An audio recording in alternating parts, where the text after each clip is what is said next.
Tippy time, my damies, Top Cat here and welcome back to the channel.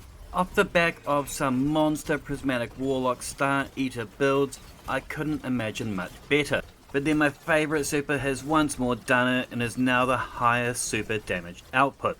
Now I know this super isn't for all you, but not any one super is a one-stop shop.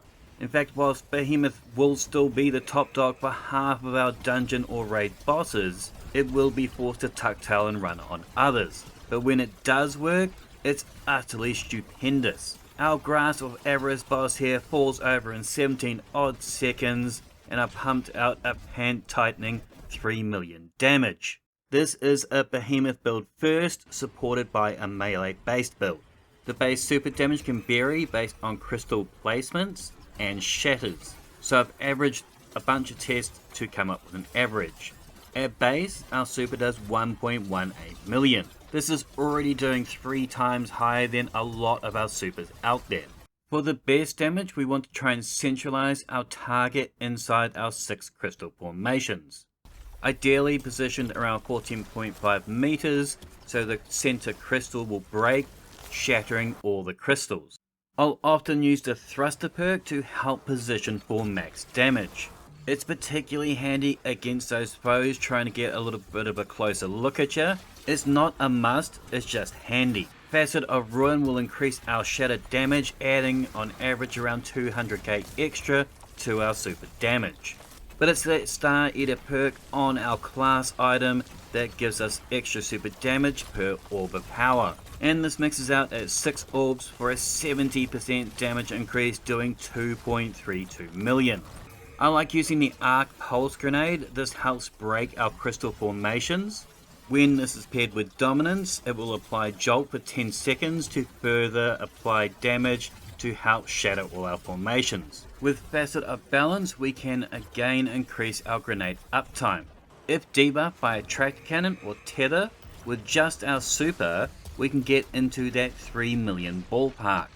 Ideally, you're going to want somebody else to do the debuff, as you need to close that gap, then shoot, then scurry back to get that optimal 14 meter gap.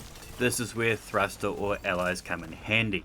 If we throw in an AoE heavy weapon like the Dragon's Breath into the mix, we can get an even more consistent series of shatters. Now we've got Facet of Ruin doing 2 jobs to put this build through college, giving us better ignitions and shatters. I run double time dilation and surge mods as my rotation starts with a rocket, pop out a grenade, throw in my super, and we still have charge on that back end in case we just miss out on that one bell. With 6 orbs being that difference between a good super and a great super, I'm running 3 heavy-handed mods so I can make an orb of power from melee kills every second. Knockout heals us through our melees, it amplifies us and infuses our non-charged melee with arc energy, so now we can make orbs of our non-charged melees. At base we can still use that very popular combo of Consecration with Transcendence. It's got massive uptime thanks to those 3 Frenzied Blade charges at our disposal. Being a super focused build, I've also opted to run 2 hands-on mods, as our melees do great damage against mages and trash mobs alike to help feed us tons of super energy. Feel free to pause here for all my mods, armor stats, artifacts and fragments, but there will be a dim link in the description down below. The Star Eater, of course, is just half of that exotic class item. I felt this build really paired well using the Spirit of Severance, Spirit of Inmost and Spirit of Eternal. But I would love to know your thoughts in the comments down below. I'm forever trying to popularize Behemoth. With an easy 3 million damage in just half of a traditional damage phase, here's hoping I swayed a few of you. Make sure to thumb it if you dug it, sub if you're new, and as always, tippy time my damies, what a tie.